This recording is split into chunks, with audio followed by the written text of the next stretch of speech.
پزیشکی فاروق چاودێری پزیشکی بێوێنە. بەشی فریاکەوتنی خێرا لە شاری پزیشکی فاروق بریتیە لە بەشێکی گرنگ بەهۆی جۆری ئەو خزمەتگوزاریە ئەستیارانەی لە بەشەکەدا پێشکەشەکرێن بۆ ڕزگارکردنی ژیانی نەخۆشەکان.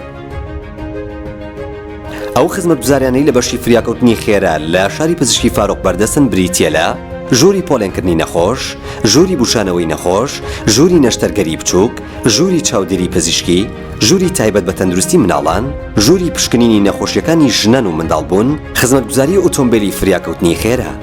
ئۆتۆمبیلی تایبەتمەندی فریاکەوتنی خێرا 24 کاتژمێر بەردەستە بۆ حاڵەتە کتوپڕەکان و ڕووداوەکانی هاتوچۆ. هەروەها لە هەموو شار و شارۆچەکانی کوردستانەوە نەخۆشی پێگوازرێتەوە بۆ شاری پزیشکی فاروق و بە پێچەوانەشەوە.